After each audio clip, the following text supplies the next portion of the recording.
What's up my biker friends, and welcome back to another video. I'm going to take you through 13 different mods to get your adventure bike off-road ready. I'm going to use my KTM as an example, but these will really work on any adventure bike. So let's get started. So let's start with number one, the tires. You need off-road tires, you need knobby tires if you want to go off-road. Even if you're a beginner, you will hugely benefit from having off-road capable tires. Now there's a huge range of tires on the market.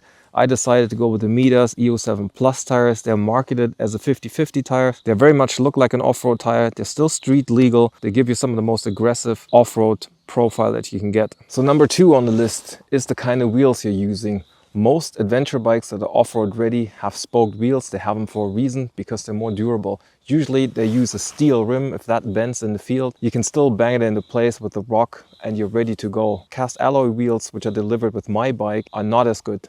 They're really lightweight, they're good for road use, but they're not really good for off-road use.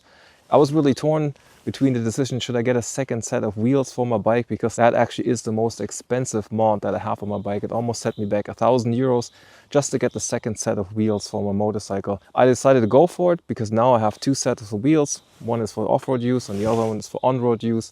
And I don't have to worry if I'm taking it off-road, if I'm hitting a rock, that my ride is over because the cast alloy wheel is going to break. So number three on the list are crash bars. Chances are you're going to drop your bike if you're riding off-road. I've got the KTM Powerparts crash bars. I had them on here since day one. If you know some of my other videos, I've crashed the bike on-road with these and off-road, and I'm glad to have these. So crash bars are an essential off-road mod that you need. So number four on the list is the radiator guard. Now you have the knobby tires and the wheels to go with it.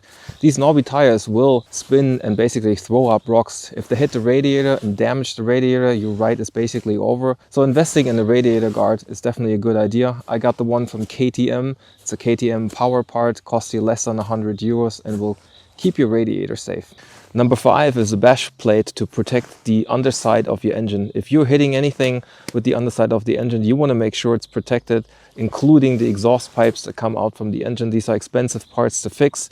A bash plate will definitely protect the underside of your motorcycle. If you're lucky to have an R model of the KTMs, there's a good chance you already have a bash plate factory mounted, but there are several options on the market to upgrade your adventure bike. I decided for the Altrider version. It's one of the strongest bash plates on the market, which comes in blacks and looks really nice on my motorcycle. So number six on the list is different levers for brake or clutch, or as an alternative, you can get different hand guards that are more sturdy than the ones that your bike came with, if it came with hand guards at all.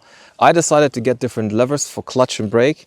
These have a special feature. They're not only adjustable in length, but they also flip up. And when you crash the motorcycle, the chances are they won't break. Since we're already up here at the handlebars, number seven on the list are different mirrors. You can take the mirrors off if you go off-road riding. I decided to get these Touratech mirrors that basically flip up and down. You can move them to the inside of the handlebars, and even if you leave them outside, if you crash, they will just kind of go up and down and they won't break. Let's stay at the front of the bike. Number eight on the list is a racing screen or a small screen for your bike. If you've seen any of my other videos, I have this tall touring screen, which is great for on-road riding. Off-road, you don't want to have such a tall windscreen. If you crash the bike, if the bike rolls over, the chances are that windscreen is going to get damaged or broken. If you use a smaller screen like this, you'll probably be better off. So number nine on the list is a different shift lever. In case you crash the bike, the shift lever and the brake levers are one of the first things to touch the ground, and they're easy to break or bend. I got a different shift lever here that prevents that from happening. Now KTM used to deliver the 1290 Super Adventures with a similar kind of shift lever, so your options are buying a used one off eBay or just getting this one new. Let's stay down here. Number 10 on the list are the Footpegs. Luckily my bike came with Footpegs that can be converted for off-road use. All you have to do is take the rubber insert out, and then you get these Footpegs. They're wide enough that you can stand on them properly for a long duration, and they have these spikes that give you grip on your boots, and they're open so that any kind of mud that you have on your boots will fall through.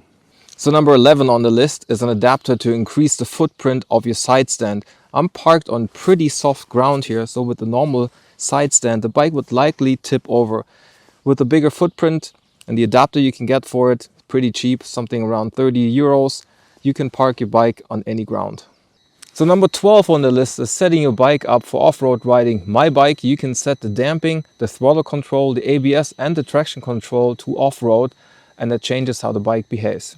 So now you've made all the changes on your motorcycle. Well, some of the issues that you may have with KTM bikes is that every time you turn the motorcycle off, those settings will reset to default. Now, number 13 for mods are specific to KTM bikes. KTM offers a dongle that will allow you to save the settings no matter if you turn the bike off and leave it turned off and turn it back on. It will save the last settings. This especially concerns traction control because traction control will come on every time you turn the bike off and restart the motorcycle. So the 100 euros for the dongle is a good investment if you want to save your settings. So these were my 13 mods to get your adventure bike off-road ready. If you liked the video, give me a thumbs up. If you got additional mods, please leave them in the comments section. If you aren't already, please subscribe to the channel. Thank you guys for watching. I'll see you in the next video. Ride safe and stay awesome.